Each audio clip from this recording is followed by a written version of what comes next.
Hello everyone and welcome to the second part of the full moon in the sign of Aquarius video. In the first part I talked more about the collective expression and what we can expect to be taking place in the world out there. And in this few minutes I'm gonna speak about the individual expression, because individually it is just as life-changing. Again, awareness will change everything. Awareness of where you stand professionally, where you stand with your career, where you stand with your material situation, but not just the present, the future. This will show you the future, what to expect. Quantity-wise, Saturn-wise, Saturnian-wise, what to expect. The real deal. How whatever it is that you aspire might unfold or might not unfold, or what might be the blockage and what might be the solution as well. And friends and alliances, Aquarius, social, friendships, the friends. This will definitely change the landscape of friends as well. Saturn, some friendships are gonna flourish because they've been through a lot of bad and now some good happens and finally they can respite. For others still, hardship breaks friendships because people cower away. Leo energy, the truth, the message. Cowardice of friends is, in this period, don't take it personally. It's the divine doing you a favor through that white dove. This friend of yours, this connection, job, colleague, husband, wife, whoever it may be, the divine will just show you that they're not as spirited as you think, or as you might have hoped all your life. So this will change the landscape of families, this will change the landscape of friendships, in the positive sense as well, because Saturn is a builder. But before it builds, the foundations need to be clean, purified, South Node in Scorpio, ejecting the excess of everything. So the Sabian symbol of where Saturn is very interesting because it speaks about a bear sitting down and making gestures with its paws, almost like dancing. This represents self-control. So bear can represent what? Centralized power. The top alpha prey. For example, if I'm not mistaken, around this Eastern Europe, if not all of Europe, the bear is the top predator. The top of the food chain if we disregard human beings. So the bear is a very, very powerful symbol. For example, in my city of birth, the bear is the stem of the city. So, a bear represents that which is big, that which is solid, that which is endurant. And it's dual, because it also represents that which you have to do. You have to be a bear in the sense that stand your ground. You know, what does a bear do? Hibernate in tough times. But this is the winter, summer, sorry, at least in my hemisphere.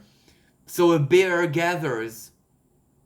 A bear, so depending where you are on the planet, what would a bear do? Hibernate. Preserve your energy and be patient. And just observe or gather, work, construct, prepare, feed, nurture as well. Feed yourself, nurture. You need the fat layer, for the winter. So depending on the... But the other bear is that which is the obstacle. Perhaps society centralized power. Whatever is the obstacle in your life, individually or the boss, the parent, the past, there is a big bear there who is dancing. So that means the bear is not just a wild bear, it is one of great self-control. So you need a lot of intelligence to overcome the bear, because you cannot outfight it, but neither does it want to fight because it's dancing. You cannot outsmart it because it's dancing, it's intelligent. But you can outmaneuver it. You can out-tactic it. You can out-love it. You know, everything is susceptible to love. You can do a lot. So find your way how to overcome your dancing bear obstacle. Dance better than the bear. Or give it honey, who knows?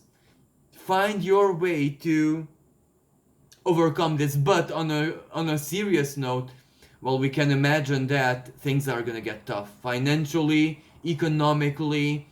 There might be disruptions on the internet, there might be disruptions in services, transport. There might be a lot that is collective, but it influences us individually. So expect some of these disruptions in your life individually. But who knows what synchronicities they can trigger. Because, moments of surprises do connect people. So, awareness again. Again, individually, Mars is trine Pluto. It's time again. This is psychological empowerment. Mars is the willpower, Mars is the drive in the sign of Taurus. Well, ultimately, that's earthly. That is, regardless of what nature this Taurus takes in your personal chart, which area of life, or which kind of energy Taurus is for you personally, it's still willpower right now. It's willpower, it's Mars, it's molten rock, it's magma. So you need to be like a sculptor. You need to give shape to your future. And Pluto is power. If you are very, very determined, hell-bent even, Pluto, sorry, it's a bad joke, but Pluto is the ruler of the underworld, so hell-bent on truly changing your life, because Mars and Uranus and this North Node, this is life change. Some people could not have had a life change up until now because reality itself posed an imposable obstacle. But when reality itself collapsing, then the obstacle also collapsed. This is where you're not a bird in a cage right now. Not anymore. Your cage is open. But you need to be aware that it's open and you can just squeeze through and fly away. Are you ready for this? For some people, that is what is gonna take place actually. And another element that I would like to mention here is a minor astrological aspect, but Mercury, the planet of the mind, in his home sign of Virgo, is conjunct a very Plutonian dwarf planet, Orcus Vanth. So Pluto is Pluto Charon. It's moon, it's a system. This is Orcus Vanth. So at this, Orcus is a primordial Pluto. It is the lord of the abyss, that which goes beyond Pluto's realm, even deeper. Or better said, that which Pluto needs to keep locked up for good. Never ever to well up, so to speak, not even in the realms of hell. So, what does that mean in the sign of Virgo? Mercury, Orcus Vanth is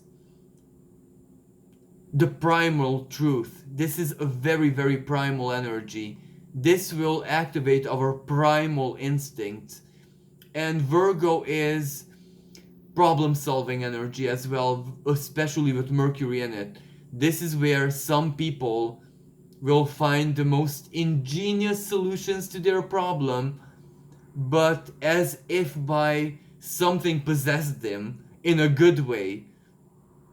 Like this, that Orcus, the need, and Vanth is a guardian demon. If that even exists, but according to theory it exists, because that's why it's named Vanth, because Orcus is the main planet, and Vanth is the moon, as Pluto and Charon. Charon is Pluto's moon. So This is like a primal ingenuity. This is like almost like a mutation energy. You know, if you cannot outsmart it, but neither outsmart it, you mutate into something that can. This reminds me of Mother Nature, of course, because she is the best teacher. Some species of deep, deep sea octopus, who also have their bioluminescence, can actually control mutation through will. They can alter their genes through will. And this is scientifically proven, so I'm not just, making this up.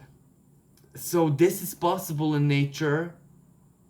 Are we not as cerebral as octopuses and squids? In a way. Because we come from water as well, we come from the sea as well, and the first 9 months of our physical form is in water, really. So we might have a common superpower with these octopuses. Of course, I'm not speaking about physical mutation in the sense that an extra limb or whatever, like X-Men. I'm speaking about very, very subtle frequency mutations, but which can translate to physical. Shape of the body changing, losing weight, or healing, regeneration, something, a bad birthmark or something that you never ever just dropping off, hair regenerating, stuff like that. That is physical. And that can represent a mutation. Why a mutation? If there's weakness in your genes and you inherited it from your family line, one choice is to be a victim of that because it's in you. Another choice is to be as ingenious as to somehow muster the inner spiritual / psycho emotional understanding to change that fact, change that reality. And your moment of changing it within your understanding of yourself is written into the book of history, fate, Akasha, so to speak, through your genes, so that bad gene mutates into something either dead, inactive, a memory that once you had a weakness, or into a virtue, who knows. So this is possible, and I'm very sure for a lot of people this might be the case because Pluto also energizes this, the Mars trine Pluto. That is a powerful, how should I say, psychological empowerment, and we can use it in so very many ways: self-healing, self-hypnosis, self-psychoanalysis. Anyone who is a mentalist out there, this is such a good period when Mercury is in the sign of Virgo, and also when Mars holds this trine, this celestial conversation of harmony and a blessing, basically, with Pluto. Mars and Pluto are octaves of each other, so there are the two ruling planets of Scorpio, South Node. So this is where the South Node is already charged. We purge, we transform, things get real. Fate does no longer follow the basic course. This is where Uranus changes, transforms, stirs up, depolarizes and repolarizes everything. I'm so sorry to use a stupid analogy, but it's almost like reality itself suffers an epileptic shock. The polarities reverse suddenly. We find ourselves having to adapt to a totally different reality. And for some people, almost literally, some, for example, hermit type people, all of a sudden don't even know what to do because they're crowded, and big social people don't even want to hear about going out anymore. All they want to do is embrace their own sacredness. So how quickly roles are changing.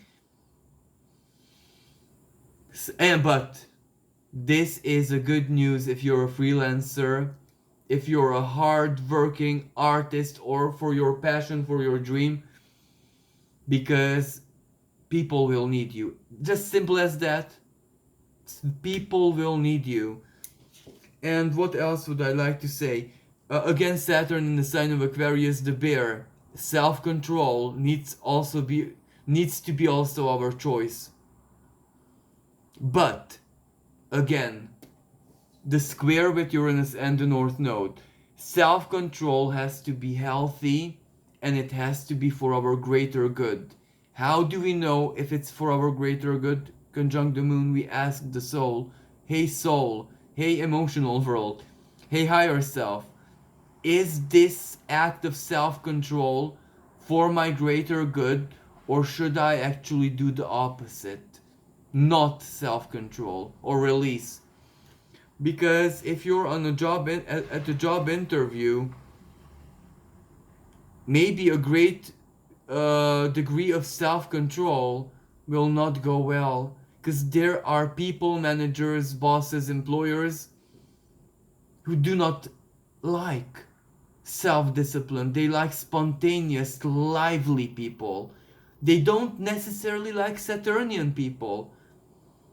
So if your instinct tells you to lose control, and you choose not to because that is professional, that is how you know, then this is how, make the good judgment, make the good choice, work with self-knowledge, but at the same time work with instinct, because that self-control sometimes saves lives, other times it prevents opportunity. So we must have our ethereal sixth sense antennas really sharpened now, because that is what tells us nature's own electromagneticity, heavily activated by Uranus and the nodal activity Mars, and opposing the south node.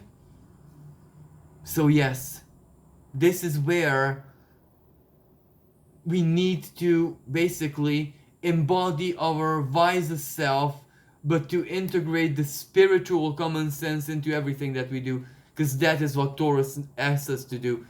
Airing out the old bag. Again, I must insist, because these Sabian symbols are genius. Like, they're and if you are a astrologer, student of astrology, there are always moments when we need to interpret Uranus, and how do you interpret the uninterpretable, the unexpected? Go to the Sabian symbol and it will help you. Somehow something will guide you. If not, another astrologer's random opinion or random mental vomit about that Sabian symbol in a comment will be gold to you, and it's a comment. This is where mental vomit sometimes is, like pure gold. So I totally encourage it.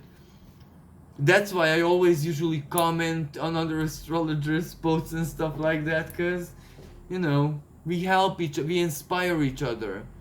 We're colleagues after all. So, yes, this Mercury, and also what I want to mention before I don't forget, is still the ruling planet of the Taurian activity is Venus. Venus, at the time of this full moon, just entered, is at 0 degree of Leo.